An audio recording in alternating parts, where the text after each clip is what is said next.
I work with taking free and taking away, and one It's recording right now. So, sorry.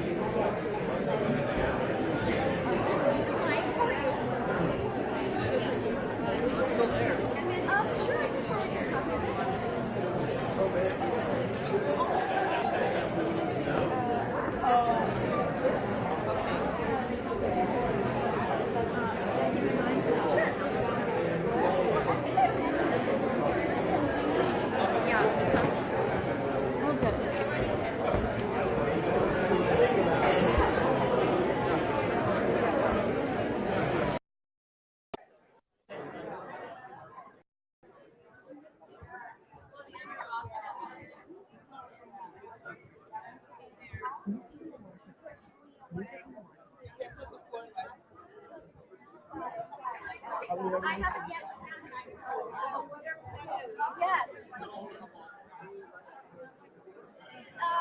That would be fine. So nice to see you, Jen.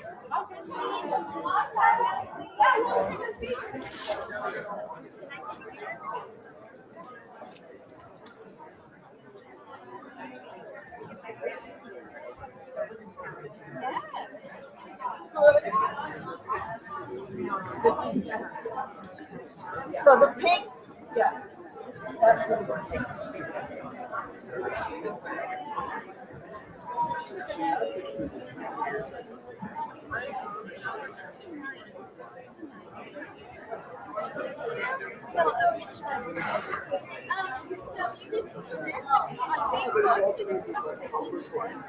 And I am now, or you can call me and I can send it to you.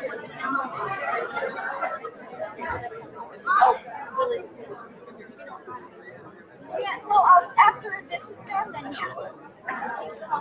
Oh, okay. Well, it's easier. Well, I've already called it the mayor like that, but I don't see it right now because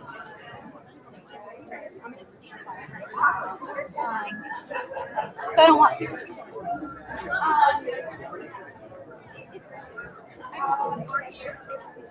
I'm just standing here right now. It's nice to see you again. Yes, and I'm impressed.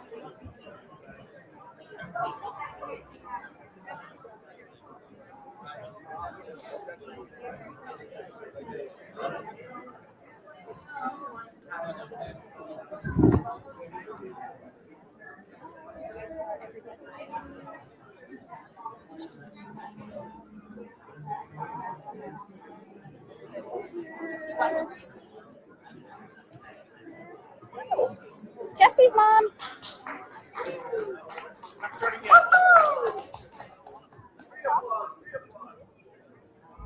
Cynthia.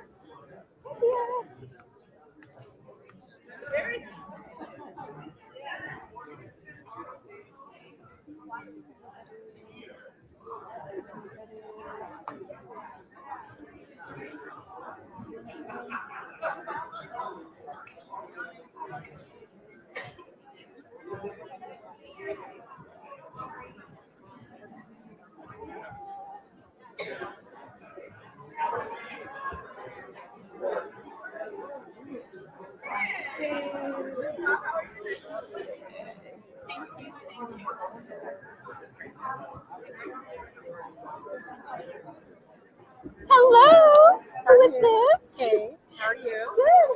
Oh my gosh, Kate. Those are hugs. Okay, back in gear. Here we go.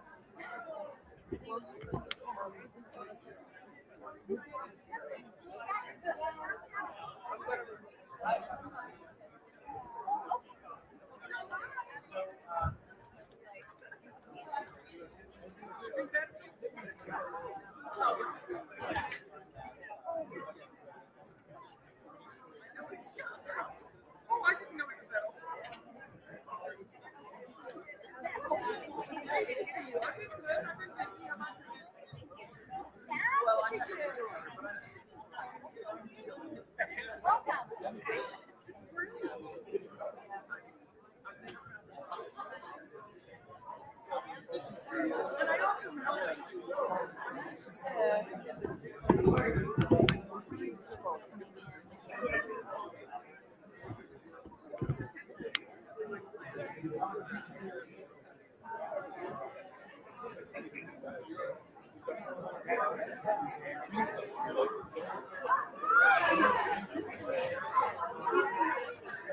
And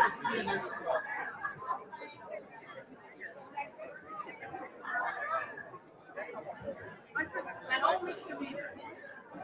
And none involving criminal records.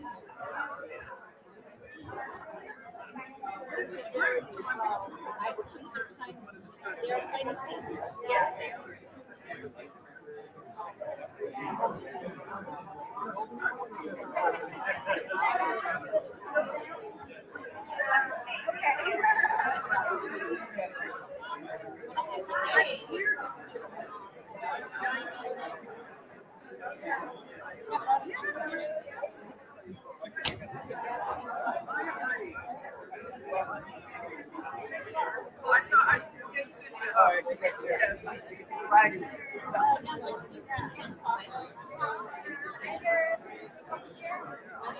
just watch the lighting thing. People have fun. Not today, but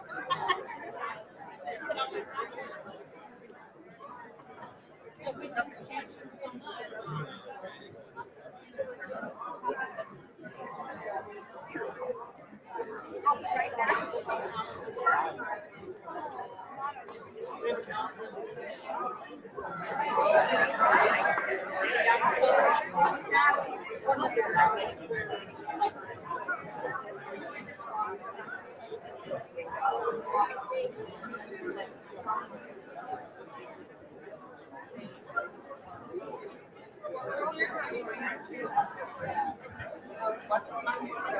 Yeah.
I'm gonna have to.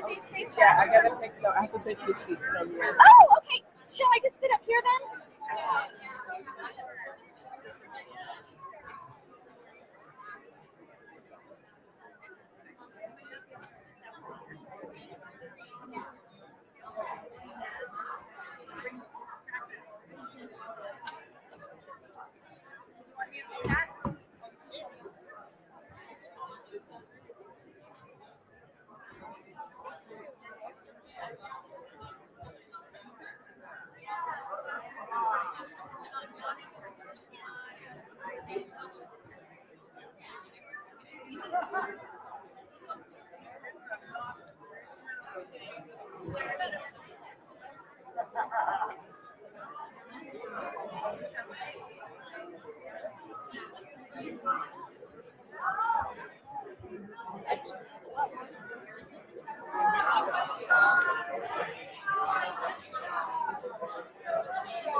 Hi there.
The can do, man.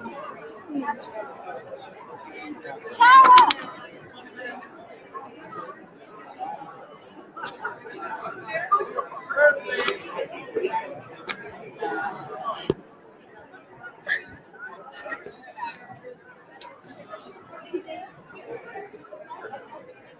Yeah, you gotta watch out for those things.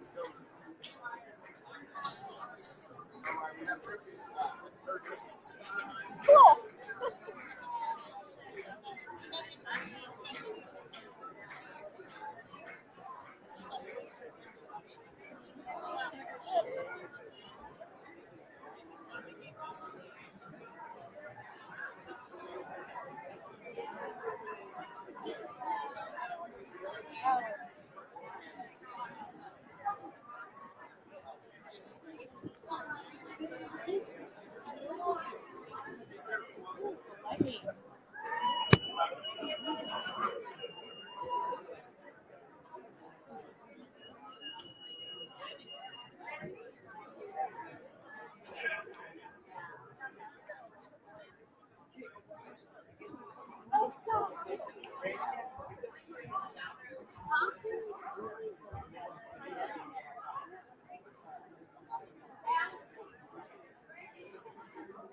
this working? Can you hear me? Yes. Yes? Good. It's very hard to see up there, so I'm not going to notice all your cameras. But anyway, I'd like to welcome you all. Just one housekeeping announcement. If you have a question for the mayor, there are white cards circulating. We ask that you write a question on a card and turn that in. I would like to welcome all of you. My name is Kate Harrison. I am on the Berkeley City Council.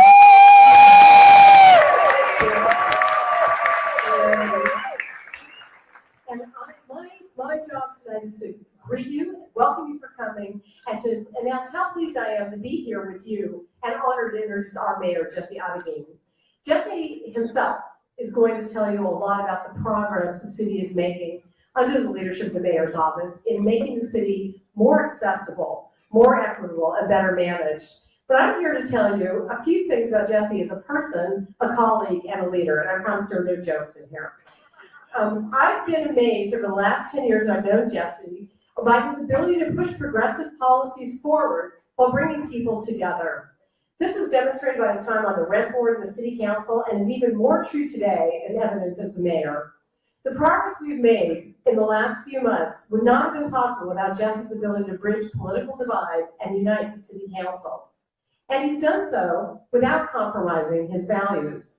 As someone who's worked in cities and counties throughout San Francisco, I can confidently tell you that the city is being led by a forward-thinking leader determined to protect the principles of our city that we've honored throughout our entire tenure and our long and impactful history, no matter what the presidential administration and the Congress throw at us.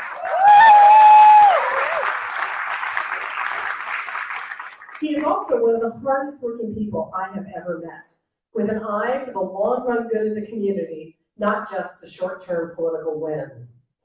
Jesse, who took office only 7 months ago as Berkeley's youngest and first Latino mayor, has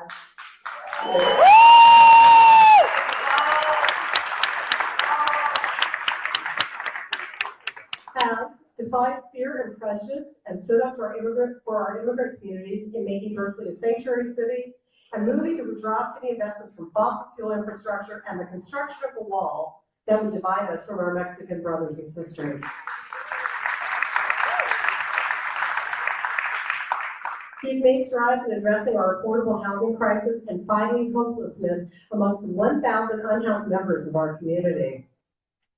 He's continued the city's commitment to dealing with climate change and reaffirmed our support for the Paris Climate Agreement.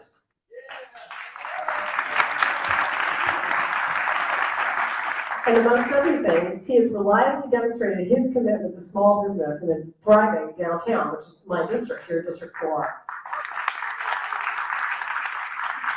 Throughout all of this work, what impresses me most is that he's stayed accountable to the community. He's developed a balanced budget and regularly holds meetings, town halls, and forums such as this one. I very much look forward to the work we will continue to do together, and I'm anxious to find out what he's going to do next. So without further ado, ladies and gentlemen, please join me in welcoming my friend and colleague, Mayor Jesse Arreguin. Thank you.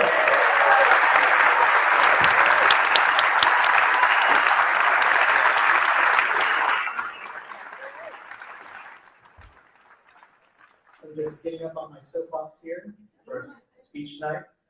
Thank you so much, Councilmember Kate Harrison, for that warm introduction. And Kate represents me on the Berkeley City Council in District 4 and has been an incredible leader in the few months that she's been on the City Council, working to fight for affordable housing and fight for Berkeley's. So we're honored to have your leadership representing District 4 and the City of Berkeley. Thank you, Kate.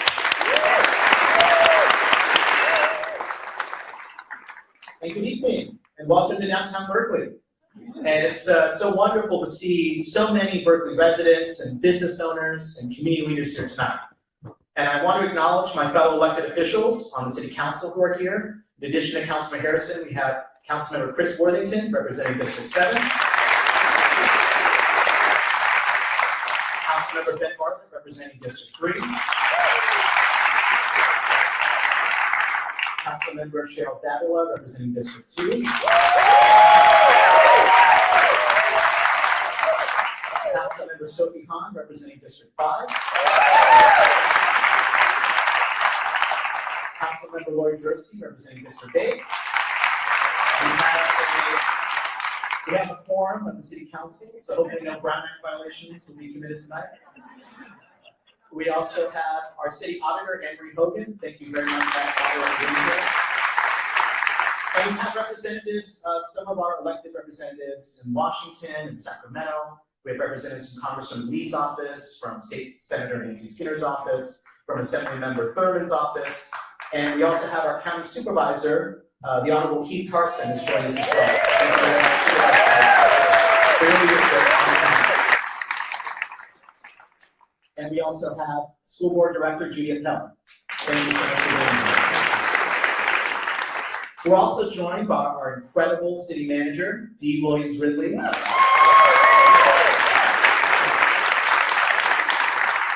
And many department heads, such as our new head of economic development, Jordan Klein.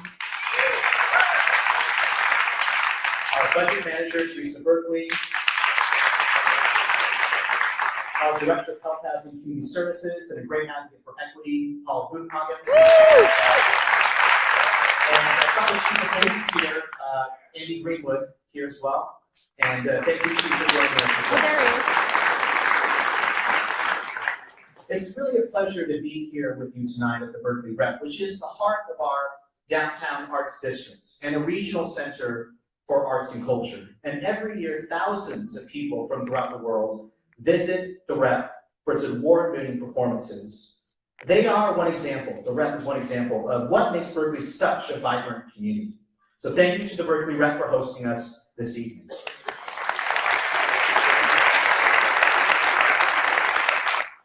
Tonight I have the honor of presenting to you my administration's work in the first 7 months in office, as well as our vision for the future. And our work would not be possible without the amazing new team on our city council that's formed, and our city manager and staff who work tirelessly to make Berkeley a better place. We have formed a great partnership that is working to move Berkeley forward and get things done. And critical to creating a new culture of collaboration in City Hall is ensuring stability in our public meetings. And I have made promoting respect, civility, and decorum a priority. Gone are the days of partisanship and name-calling and infighting on the council. We will continue to work together to unite our council around a common set of priorities and to work constructively together to improve our city. We are also opening the doors of city government to the people and working to increase civic participation and transparency in government. Two key initiatives are the launch of Berkeley Considers, our online civic engagement platform, which gives residents another way to weigh in on important issues before the City Council. Not everyone can attend or wants to attend a Berkeley City Council meeting, so we need to use technology to better connect our government to our community, and that is a priority of my administration. Second, the voters passed Measure X1 last November to create a public campaign financing system in the city of Berkeley. And this new program will launch in 2018 and will level the playing field in our political process by reducing the influence of big donors and allow grassroots candidates the opportunity to have their voice heard and to compete for public office.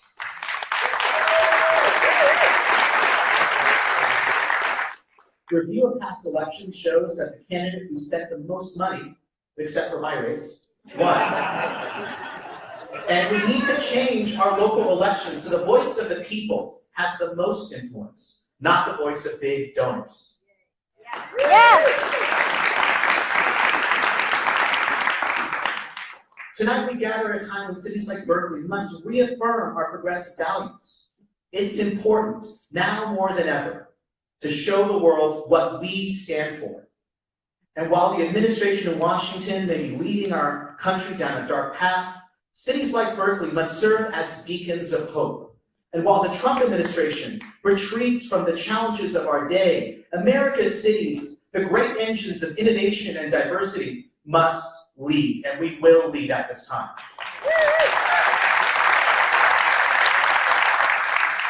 And it's in Berkeley's DNA to lead on progressive issues of our time, because we are a city of trailblazing people whose work has not only made our city better, but has inspired and changed the world. And these are people like August Vollmer, the son of German immigrants and Berkeley's first police chief, who created our system, modern system of policing. These are people like Ed Roberts, whose advocacy improved the lives of disabled students and inspired the independent living movement, which began right here in Berkeley. These are people like William Byron Runford, the author of the Fair Employment Practices Act and the Fair Housing Act, and the first African-American elected to state office in Northern California. Alice Waters, the legendary chef and founder of Chez Panisse, and Lonnie Hancock, Berkeley's first female mayor, are some of those trailblazers that have blazed a progressive path for our city.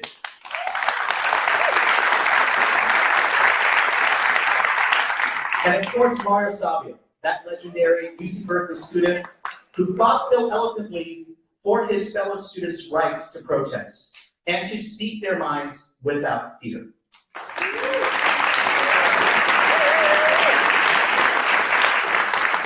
Berkeley is also a city of many firsts. It's the first place in the country that created a regional park system, our East Bay Regional Parks. It's the first city in the United States to say no to bay infill, so that we can protect our wetlands and our coastal areas from development. We were the first city to voluntarily desegregate our public school system in 1968.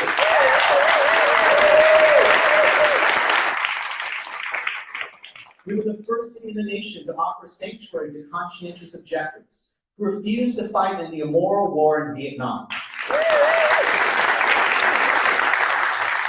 We were one of the first cities in the country to have its own public health system locally, and the first city in the United States to place a tax on soda to help keep our children healthy.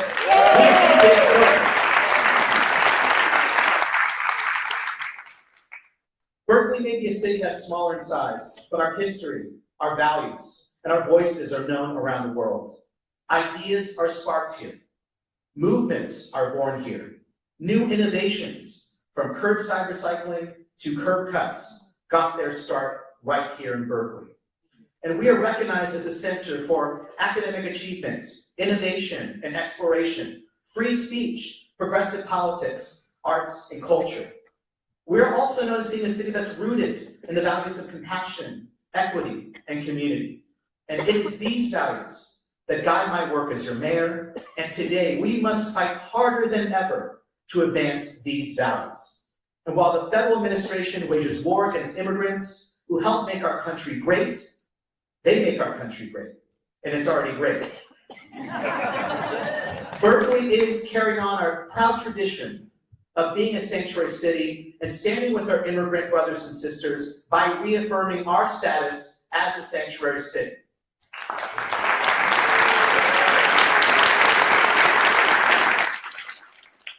And as the grandson of Mexican immigrants and Berkeley's first Latino mayor, this is very personal to me.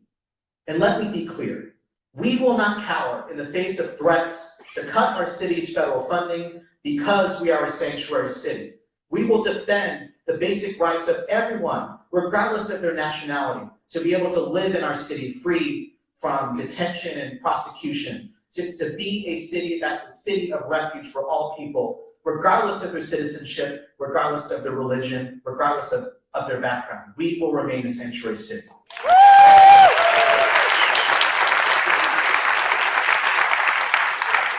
And in fact, we joined with cities in a lawsuit to oppose the president's illegal executive order that tried to strip funds away from sanctuary cities. And it's important to know that you as Berkeley citizens pay your federal taxes. So this is your money. And the federal government can't take your taxpayer dollars away because they disagree with our right to provide sanctuary for our citizens. But we must also be prepared for the raids, because we've seen them happen in recent months in the South Bay and Santa Cruz. And it wasn't so long ago in 2007 when ICE agents came searching for students and their families, and our own courageous teachers were forced to hide them in their classrooms. Afterwards, students and community members literally linked arms around the Berkeley High campus, and the Berkeley City Council passed its sanctuary policy prohibiting city collaboration with ICE. I want us to be a sanctuary city, not just in name, but also in practice. And so in recent months, my administration and city leaders convened a sanctuary city task force working to create a rapid response network that can be activated the moment we get wind of ICE agents in our community. Our city simply will not yield when it comes to protecting our undocumented residents. And that's a principle we will continue to stand for.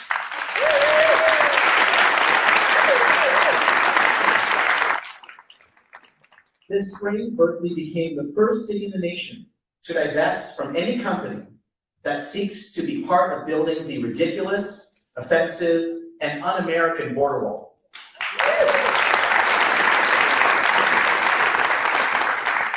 And we are taking steps to divest from Wells Fargo, which, as we know, is financing the construction of the environmentally devastating Dakota Access Pipeline.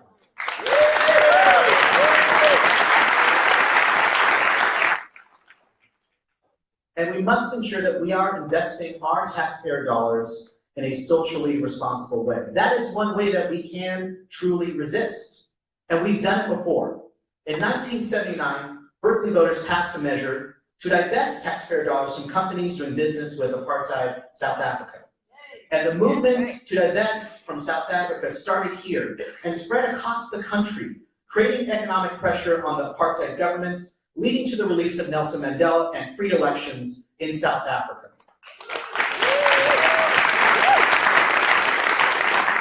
And the anti-apartheid movement was part of actually what inspired me at a very young age in the late 1980s to get involved in activism.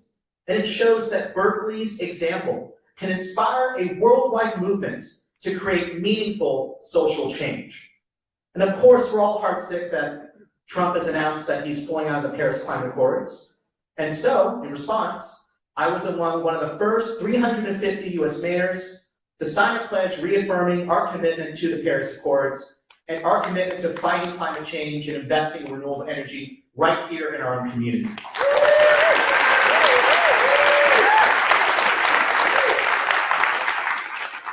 Despite Trump, there is much that we can do in local government that thankfully does not involve him at all. And there is much we have to celebrate with cities like Berkeley moving forward and doing the progressive work that matters.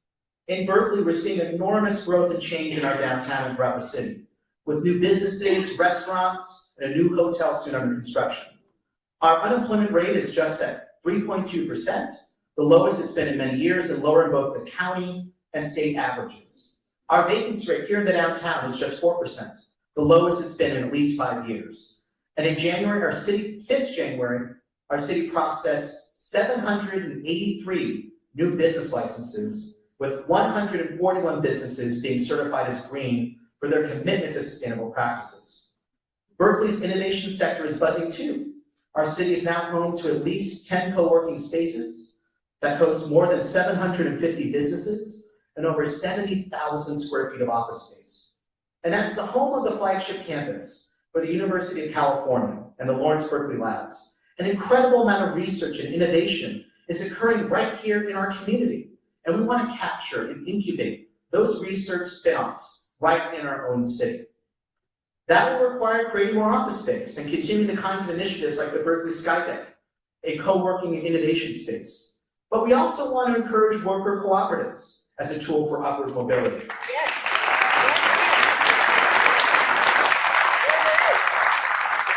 And it's my firm belief that public investments in the arts and in economic development go hand in hand. In addition to fostering civic pride, a flourishing arts scene will bring new visitors to our city and more revenue to local businesses. And this year, the city has made one of the biggest investments in the arts ever, increasing our civic arts grants and adopting the 1% for Public Art program. And thank you to the many people in our community that helped make that happen. With these additional resources, we can provide more grants to artists, and provide capital funds to keep arts organizations in Berkeley. And I often hear from arts organizations that they're really struggling to stay in Berkeley, that their artists are really struggling to find housing in Berkeley. And this is one way that we can invest in our arts and keep our thriving arts economy alive in our city. And while Berkeley and the greater Bay Area are experiencing economic prosperity for some, the benefits are not being shared by everyone. That's right.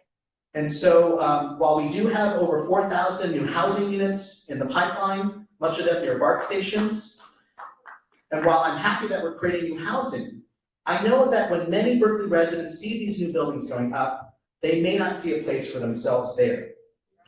In fact, we're seeing less housing available for a dwindling few of working people and teachers and artists in our community.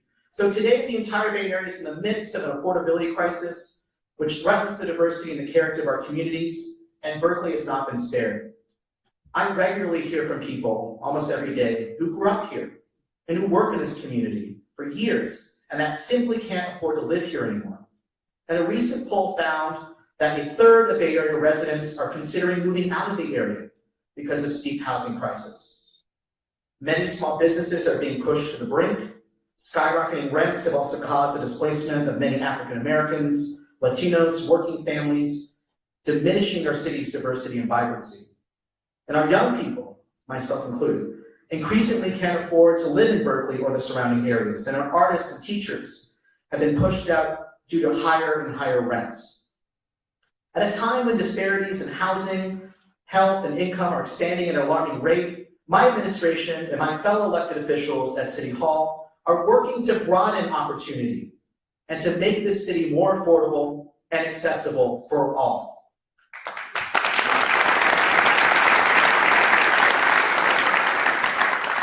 And I'm thankful that the City Council recently approved our annual budget, which includes the city's largest investment ever in anti-displacement measures, including eviction defense and emergency rental assistance to keep people in their homes. Another project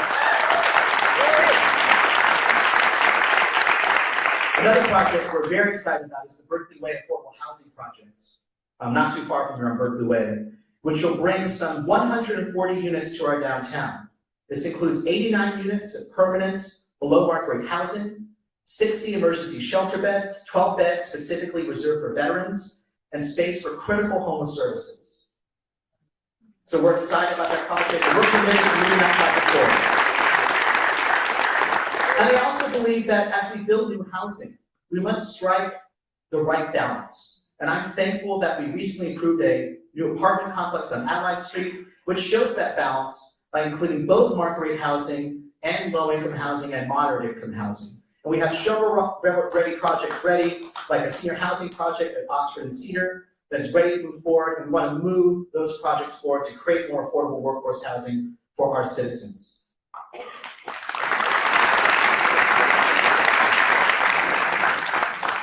To develop solutions to address this affordability crisis, my office convened a housing task force, and I want to thank the members of the housing task force that are here for your research and your great ideas and your commitment to helping Berkeley address this crisis.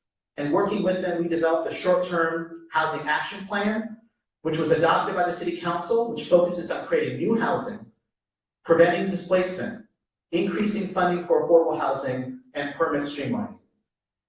And to address the goals of our affordability crisis, I want to embark on 4 new goals. The first is a small sites program, which is a $2 million investment to allow existing tenants and nonprofits to acquire existing apartment buildings at risk of displacement and keep them housed.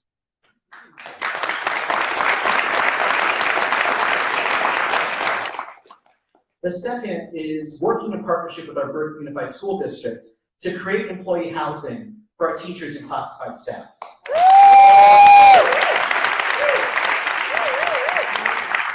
And we will work to address the needs of the missing middle, the middle class, the teachers, the librarians, the other workers who are struggling to afford Berkeley's skyrocketing housing costs.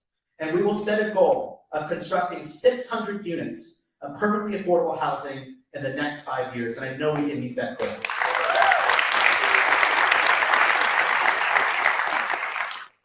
Of course, one of the terrible, terrible effects of our unaffordable housing market is an increase in the number of people living on our streets. And according to a recent survey, there are roughly 1,000 homeless people in Berkeley, of which 600 are unsheltered. It's no secret that in recent years, we haven't been able to provide the services needed to adequately serve this community, to alleviate their suffering, and to move them from the streets to housing. This, in my view, simply is unacceptable. It is a great failure of our society that we have allowed this humanitarian crisis to grow so far out of hand not just in our city, but also throughout our country. And that's why it is a top priority of my administration to finally get serious about addressing the crisis of homelessness in our city.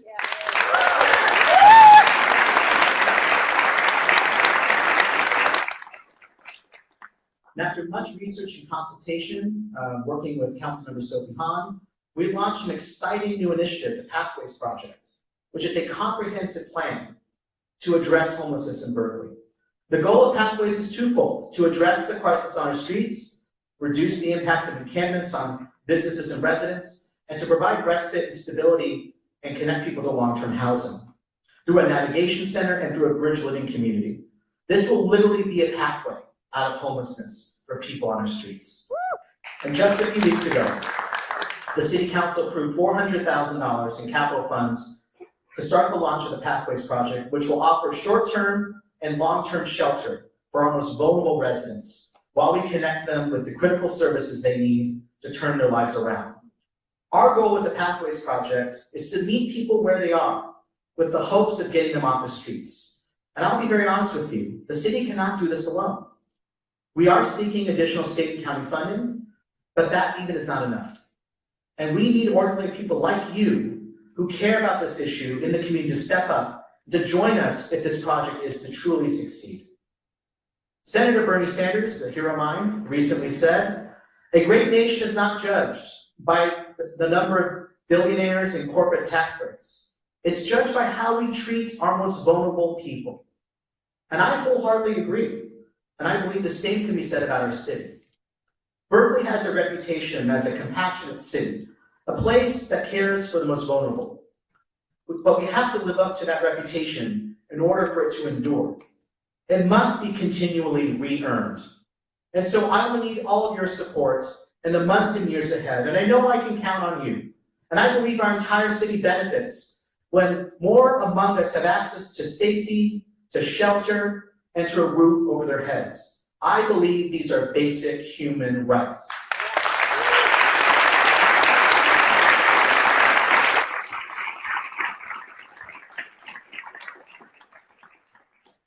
The environment is another area where our city is making progress and where we have historically provided bold leadership. And through our city's climate action plan, one of the first adopted in the United States, we established a goal of achieving zero net energy consumption for all new and existing buildings by the year 2050. We will achieve this through increased energy efficiency and a shift to renewable energy sources such as solar and wind. We have a lot of work cut out for us, but we are making progress reducing our greenhouse gas emissions. We have reduced our emissions in the city of Berkeley by 37% since the year 2000. That's a remarkable accomplishment. And keep in mind, that's happened while our city's population increased by 16%. So we really are making progress towards meeting our climate action goals. This year, the council also voted to move ahead with the study of the Berkeley Deep Green Building Initiative, which was authored by myself and Councilor Hahn. And this initiative builds on the work of our climate action plan and our Berkeley Energy Savings Ordinance to create an incentive-based program to move Berkeley towards zero net energy ahead of the state of California. And Berkeley should model innovative green building practices. By reducing the energy use in new and existing buildings, we can reduce our carbon emissions and advance our climate action goals. Berkeley also became the first city in the nation 10 years ago to allow homeowners to pay for solar installation and energy efficiency improvements as a long-term voluntary assessment on the property taxes. And that program became a national model for solar financing. Now, I want us to solarize our municipal buildings, to require private development to include solar in the projects, and to create microgrids at a neighborhood scale to promote renewable energy at a local scale and promote resiliency.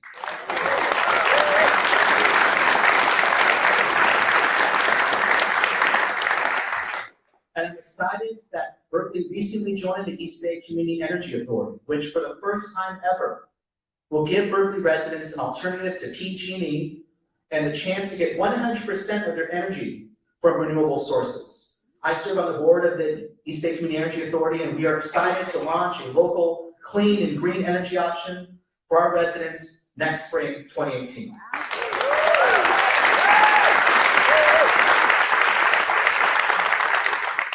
I'm also proud that Berkeley is the #1 city in the country in terms of bike to work of cities our size.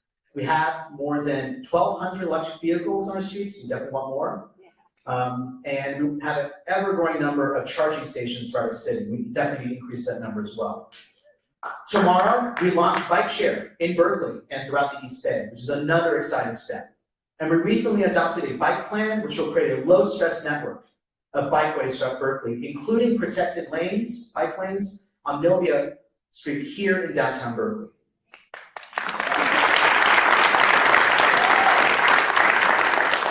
But we must also increase access to urban agriculture and local food production to promote resiliency and address food access in our community. The reality is we actually have parts of our city that are food deserts that don't have access to healthy organic produce. And so we need to increase food security in our community.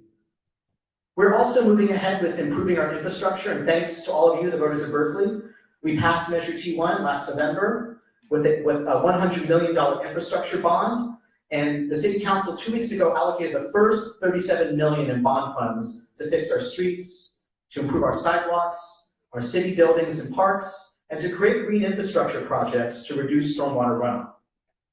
As we move ahead with the implementation of Measure T1, I want to start a community visioning process called Berkeley 2050 to develop a long-term plan to improve our infrastructure and to create a city that is resilient and sustainable for future generations. I hope you will join me in that process.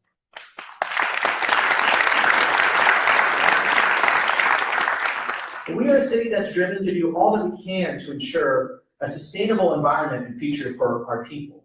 And sustainability also includes fiscal sustainability. We are currently paying roughly $52 million a year in retirement benefits, which will go up in the foreseeable future. While we want to protect those benefits for our employees, the City Council is committed to creating long-term solutions to address our unfunded liabilities. And thanks to the efforts of the city manager and our city auditor and our city council, the city budget, which we passed 2 weeks ago, includes the largest reserve fund in Berkeley history and places our city arguably on the strongest first fiscal footing in decades.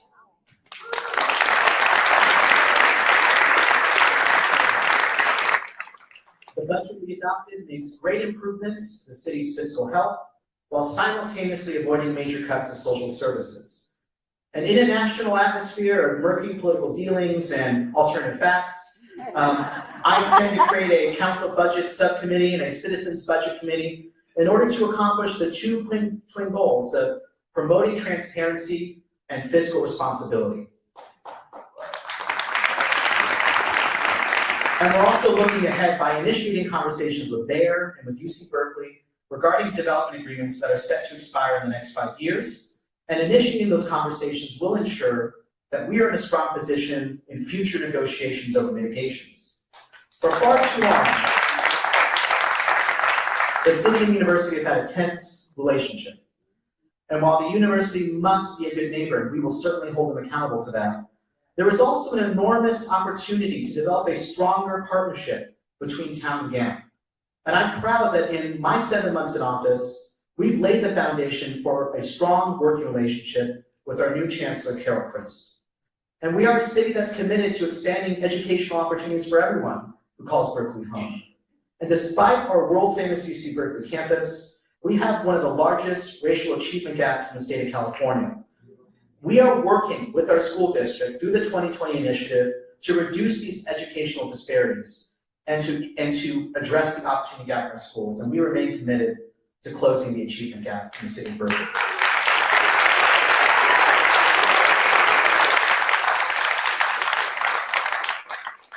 To that end, we recently launched Berkeley Promise, which is a partnership between the school districts, Berkeley City College, the University of California, and the Cal State East Bay University to increase financial support to enable more Berkeley public school students to attend the university.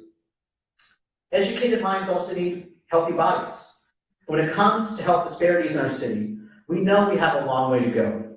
And while we are a city of enormous prosperity, we really have two Berkeleys.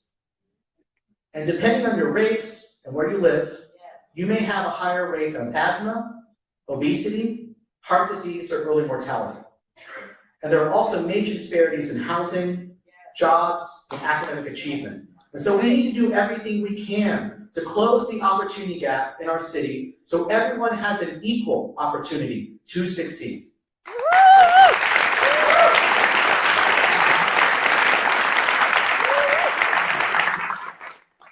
Today, African Americans make up 10% of our population, down from 20% in 1970. But 40% of the city's mental health clients are African Americans. To reverse this trend and to provide culturally responsive services, we will launch the African American Holistic Resource Center to provide whole person care and services that address health holistically and culturally responsibly.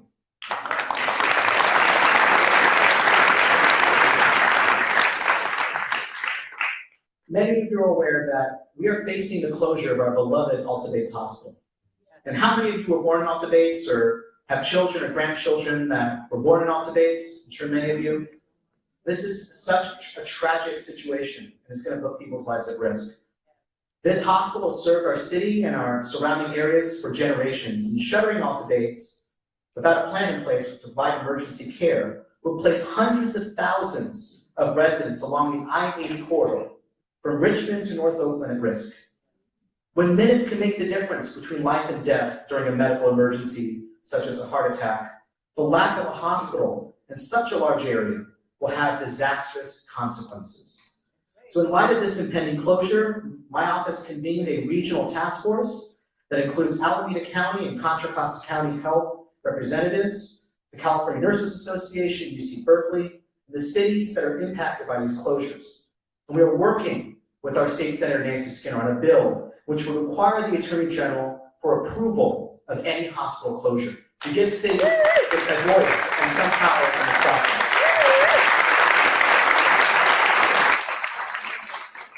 So you have my commitments that we will not let Berkeley go without having an emergency room in an acute care hospital. We will do everything we can to fight Sutter and to make sure that we have basic emergency care for the 50,000 people on the Berkeley campus, so the 120,000 residents of Berkeley, and the hundreds of thousands of people along the I-80 corridor.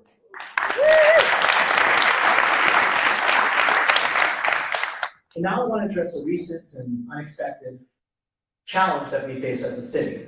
And I couldn't address the state of our city without discussing the recent protests and clashes on Berkeley streets.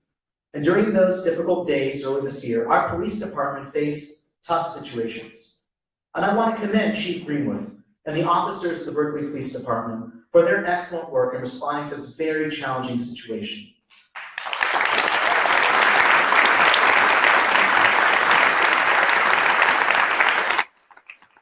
Our police made arrests, they confiscated weapons, and they assured that the situation did not escalate further, which could have put more people at risk. Some said that we had to choose between free speech and public safety. That was a false choice.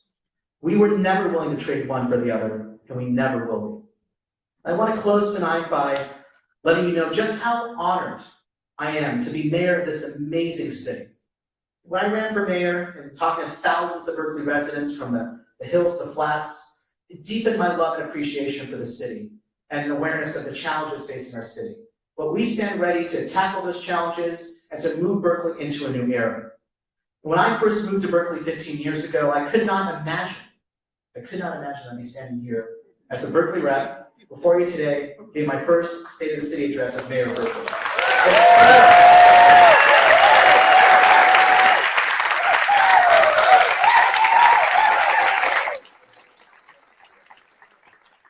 And as a kid growing up in Fresno and later in San Francisco, when I heard politicians speak on TV, it never seemed that they were speaking to me or that they understood my family's struggle.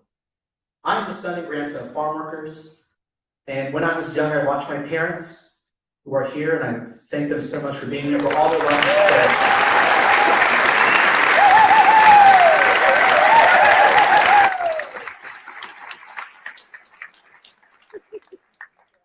I watched my parents work day and night, just to provide food and shelter and education for me and my twin sister, and they put our needs before their needs. My parents instilled in me the values of compassion, public service, and giving back to others. values which became tenets of my life, and values I know most of us in the city share.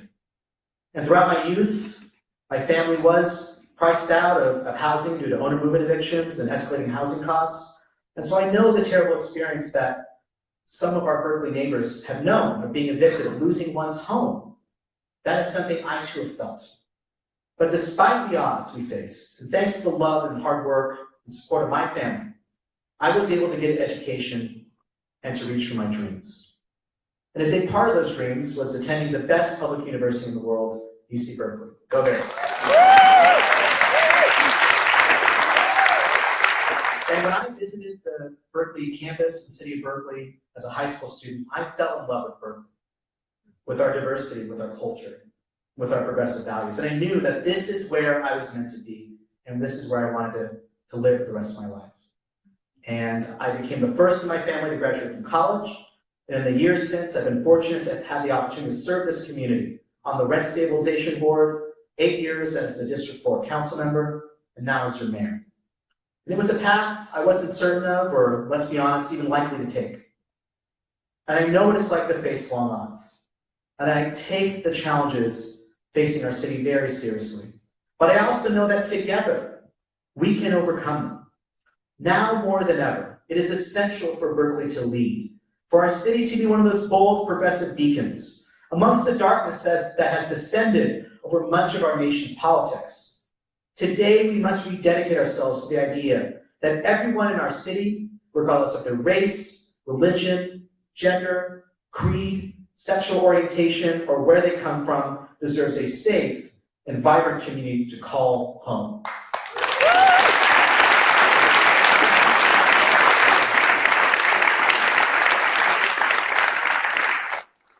Together, we will continue to put all of our energy towards tackling the growing affordability and displacement crisis. Let's show real compassion for our brothers and sisters who are sleeping on our streets. And let's work together to provide a pathway out of homelessness.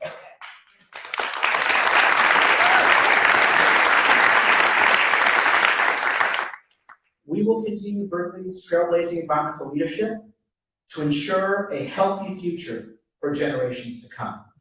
And let us do all that we can to close the widening gaps in health and education and economic opportunity so that every child born in Berkeley, everyone who grows up here, or who comes here to build a family, has a fair shot for reaching their dreams. In these first few months of this new administration, we have begun this work, but so much remains to be done. And I know that many people in this room tonight care deeply about the future of our city. We may not always agree on the best way to get there, but we owe it to ourselves to work together in good faith, to engage and to listen to each other, because that's the Berkeley way. And if we continue to do that, I know we will truly live up to and re-earn that proud Berkeley tradition. And that together we will continue to build a city that puts fairness, inclusivity, justice, and compassion at the center of everything that we do. Thank you all so much.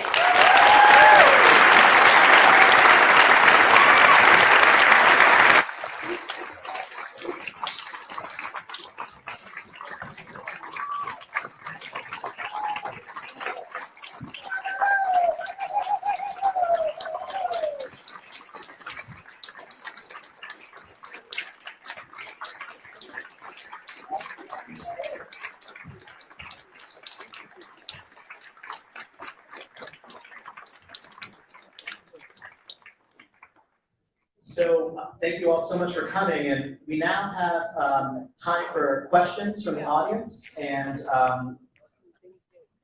Karina, are you going to be assisting in collecting the questions? So people, before we do that, I want to recognize a few more elected officials who have joined us, and thank you so much for coming. Rebecca Saltzman, who's the president of the BART Board of Directors. Thank you very much, Rebecca Saltzman. Amy Katz, our representative on the East Bay Mud Board. Thank you very much, Amy, for joining us. John Solosky, the chairman of the Rent Stabilization Board. And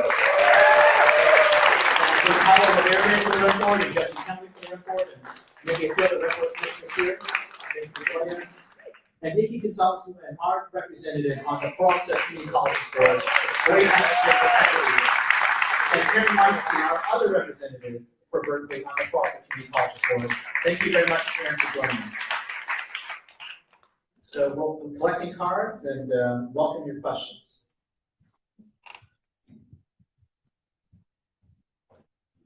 And just to let everyone know, after the Q&A portion, we have a reception in the outdoor area, and we invite you to join us.